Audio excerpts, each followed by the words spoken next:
అందరికీ నమస్కారం. ముందుగా మేడే శుభాకాంక్షలు. కార్మిక, కర్షక, శ్రామిక వర్గాల వారందరికీ మేడే శుభాకాంక్షలు. ఈరోజు బుద్ధ పౌర్ణిమ పర్వదినం 563 BCE అనగా క్రీస్తు పూర్వం 563లో సిద్ధార్థునిగా గౌతమ బుద్ధుడు ఈ భూమి మీద జన్మించిన రోజు. అలాగే ఈ వైశాఖ పౌర్ణమి విశేషం ఏమిటంటే సిద్ధార్థుడు గౌతమ బుద్ధునిగా మరి బోధి చెట్టు కింద జ్ఞానోదయం బోధ్గయగా పేరొందిన ఆ ప్రాంతంలో దాన్ని నిర్వాణం అంటారు. జ్ఞానోదయం పొందిన రోజు. అలాగే అదే వైశాఖ పౌర్ణమి రోజు గౌతమ బుద్ధుడు తన 80వ ఏట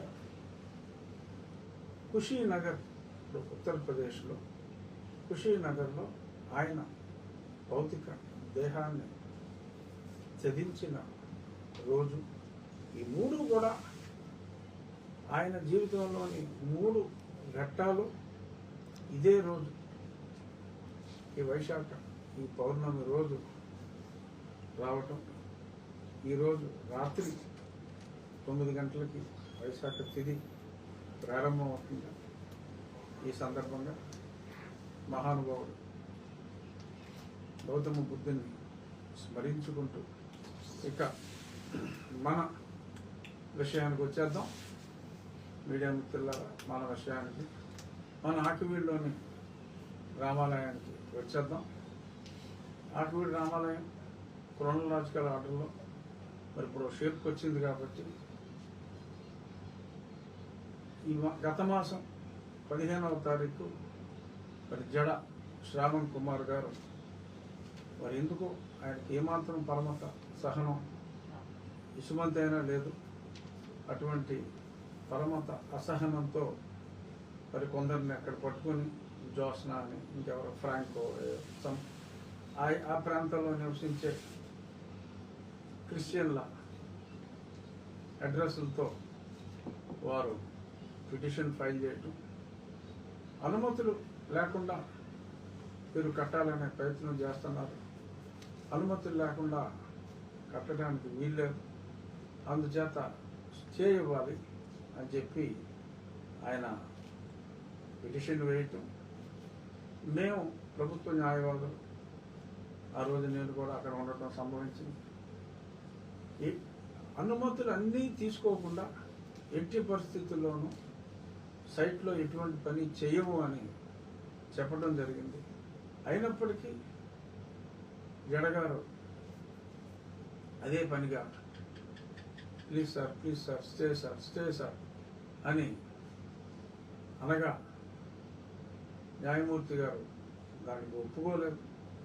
వారు అండర్టేకింగ్ ఇస్తున్నారు, ఖచ్చితంగా అనుమతులు లేకుండా చేయము అని దాన్ని వేరే తారీఖుకి వాయిదా వేయటం జరిగింది.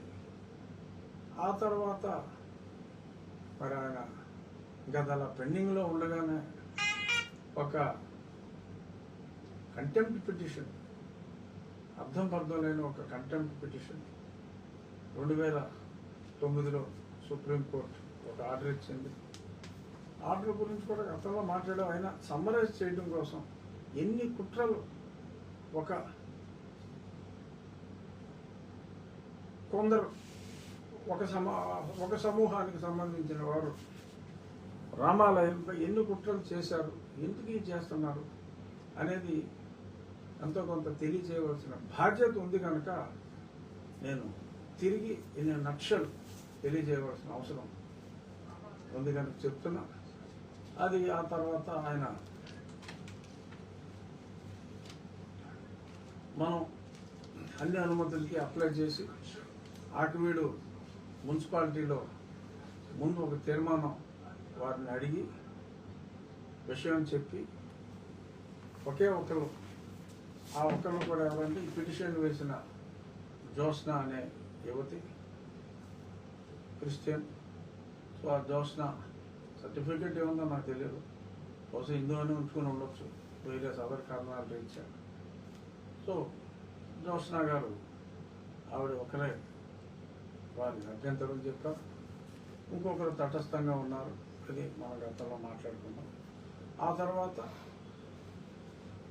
కలెక్టర్ గారికి అప్లై చేయటం, కలెక్టర్ గారు కింద తహసీల్దార్ గారి దగ్గర నుంచి ఆర్డీఓ గారి దగ్గర నుంచి రిపోర్ట్స్ అన్నీ తెప్పించుకొని గత 80 సంవత్సరాల చరిత్ర క్రోనలాజికల్గా అక్కడ రెవెన్యూ రికార్డ్స్లో ఏముంది, ఆర్ఎస్ఆర్లో ఏముంది, హానీల్లో ఏముంది, అలాగే కొద్దిమంది అక్కడ ఉన్న వాళ్ళతో కూడా చర్చించి కలెక్టర్ గారు రామాలయం స్థానంలోనే మళ్ళీ పునర్నిర్మాణం జరుపుకోవటానికి అనుమతి ఇవ్వటం.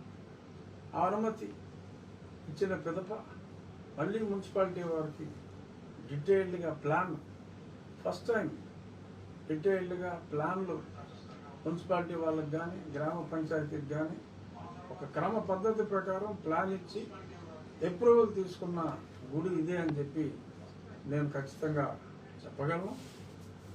అటువంటి అనుమతులన్నీ తీసుకున్న తర్వాత మరి అక్కడ ఆ భూమి చదును చేసే కార్యక్రమం, అక్కడ చెట్టు అలాగే ఉంచి భూమి చదును చేసే కార్యక్రమం చేపడితే మళ్ళీ కడుపు మండిన వీళ్ళు ఆ పిల్లు అర్జెంటుగా మూవ్ చేయాలి అని చెప్పి మరి మొన్న మూవ్ చేయటం, ఎన్నగాక మొన్న దాన్ని తిరస్కరించటం, డిస్మిస్డ్ అని అంటే మేడం ప్లీజ్ డిస్పోజ్ ఆఫ్ అని ఆయన ధ్యానంగా అడగటం, చిరునవ్వుతో చీఫ్ జస్టిస్ గారు కూడా ఓకే డిస్పోజ్డ్ అని చెప్పి చిరు మందహాసంతో వారు కూడా దానికి అంగీకరించటం. అతను లైవ్ పెట్టాడు, ఆ లైవ్లో ఈ బతిమాలుడి సెక్షన్ అంతా కట్ చేసాడు. దానికి ముందు కూడా ఎంత అరిచి గీ పెట్టినా స్టే ఇవ్వకపోయినప్పటికీ కూడా స్టే ఇచ్చారు అని చెప్పి మరి అతను పచ్చి అబద్ధాలు చెప్పడం, తర్వాత ఈ బతిమాలుడి సన్నివేశాన్ని కట్ చేసి వీడియో రిలీజ్ చేయటం, ఇంకా అతని అభిమాన సంఘాలు, నా దురభిమాన సంఘాలు సో దాని గురించి విపరీతంగా నోటుకొచ్చినట్టల్లా వాగుతూ ఏదో సందేశాలు, శాంతి సందేశాలు, అశాంతి రేకెత్తిచ్చే విధంగా మరి నిత్యం శాంతి సందేశాల్లో ఉండేవాళ్ళు ఎందుకు ఇలాంటి అశాంతి సందేశాలు ఇస్తున్నారో తెలియదు, ఇచ్చారు. ఆ తర్వాత మరి చీఫ్ జస్టిస్ గారు ఆల్రెడీ ఒక రిట్టు ఉండగా ఎలా వస్తావు అన్న పాయింట్లో కొట్టువేసినందుకు మళ్ళీ ఆ రిట్ కోర్టులోకి వెళ్ళి నిన్న ఉదయం మళ్ళీ నాకు లంచ్ మోషన్ కావాలి, చీఫ్ జస్టిస్ గారు వెళ్ళమన్నారు అని చెప్పి లంచ్ మోషన్ రావటం, ఆ లంచ్ మోషన్లో మళ్ళీ వచ్చే అబద్ధాలు, ఎటువంటి అనుమతులు లేకుండా వీళ్ళు అక్కడ అన్నీ పడగొట్టేశారు. ఆ పాతవి ఓ నిమిషం రచ్చబండ అంటాడు, ఓ నిమిషం గొంతేనం అంటాడు, ఇంకో నిమిషం సత్రం అంటాడు, అలా రకరకాలుగా అతనికి క్లారిటీ లేదు. ఏదో నోటుకు వచ్చినట్టు మరి వారి వాదన పటిమని అక్కడ ప్రదర్శించారు. మా తరపున సీనియర్ న్యాయవాది వైవి రవిప్రసాద్ గారు, ఆయన శ్రీరామ భక్తులు, వారు మొత్తం అనుమతులన్నీ చదివి వినిపించి అనుమతి ప్రతులన్నీ కూడా మున్సిపాలిటీ క్లియరెన్స్లు, కలెక్టర్ గారి అనుమతులు అన్నీ కూడా అక్కడ సబ్మిట్ చేశారు. ఇంకా విధి లేని పరిస్థితుల్లో ఆయన అలా అయితే ముందు అనుమతులు లేకుండా చేయడానికి వెళ్ళారన్నాడు. ఆ తర్వాత అనుమతులు ఇవ్వకూడదన్నాడు. సరే పట్టించుకోవాలా, అనుమతులు ఇచ్చారు, అతన్ని ఎవరు పట్టించుకుంటాడు? అతను ఇవ్వద్దంటే మానేస్తారా? చంద్రబాబు గారిని 5 కోట్లు అడిగాడంట నా కాన్స్టిట్యున్సీకి, ఇప్పుడు ఆయనే చెప్పాడు అది ఇవ్వలేదని చెప్పి ఆయన ఓన్ స్టేట్మెంట్ ఉంది. సరే ఇప్పుడు అది ప్రస్తుతానికి అప్రస్తుతం, ఏదైనప్పటికీ మరి అది కాదంటాం. పిటిషన్లో న్యాయమూర్తి గారు చాలా స్పష్టంగా అనుమతులన్నీ చూసిన తర్వాత ఇంకా మీరు మీ ఆలయ నిర్మాణం కొనసాగించుకోవచ్చు అని చెప్పినప్పుడు, అలా అయితే నేను ఈ అనుమతి ఇవ్వటం మీద వేసుకుంటాను సార్ అంటే ఏదో వేయటం అలవాటు అయిపోయింది అతనికి. మరి వాళ్ళని ఆ దగ్గర దోచుకుంటున్నాడా మరి ఏం చేస్తున్నాడో నాకు తెలియదు. కానీ 3 కేసులు పోయిన తర్వాత మళ్ళీ 4వ కేసుకి పని నేను ఆ సర్టిఫికేట్ ఇవ్వడం తప్పని వేసుకుంటాను సార్ అని చెప్పి అడిగితే, మాకు సంబంధం లేదు, నువ్వు లాయర్వి, నువ్వు ఖాళీగా ఉంటే ఏదో చేసుకో అన్నట్టుగా మందహాసంతో దాన్ని వదిలేయడం జరిగింది. డిస్మిస్ అని అంటే మొన్న ఎలాగ డిస్పోజ్డ్ అని అడిగారో అలా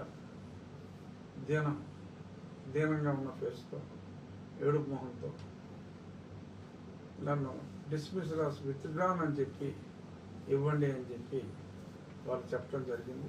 కానీ ఇవాళ కొన్ని పేపర్లో అతన్ని నిత్యం ప్రోత్సహించే ది న్యూస్ అని ఒకటి ఉంది, అక్కడ దరిద్రమోహం వేసుకుని వస్తాడు అక్కడ. అది న్యూస్, అది బాగా పక్కా వైసీపీ ఛానల్. సో ఆడే చాలా బాధపడుతూ ఉంటాడు ఎప్పుడు. రఘురామకృష్ణరావుకి దీనివలన కూటమికి చాలా నష్టం కలుగుతుంది, చంద్రబాబు నాయుడు గారు ఎందుకు సాధిస్తున్నారని ఏడుస్తూ ఉంటాడు దైత్యుడు ఎప్పుడు.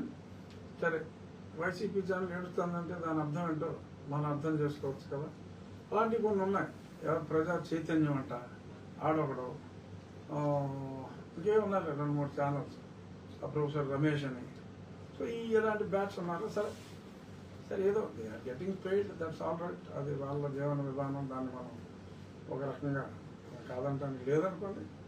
అయినప్పటికీ కొంచెం ఉన్నదన్నట్టు రాస్తే బాగుండేది.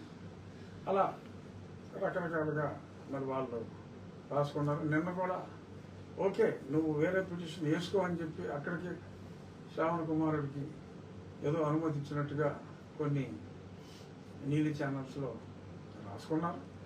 సరే, నీవు వీఆర్ లీస్ట్ బాదర్.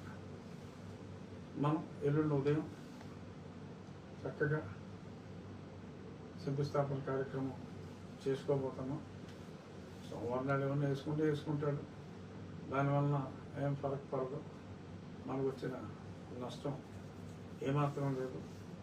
నిన్ననే ఫస్ట్ ట్రక్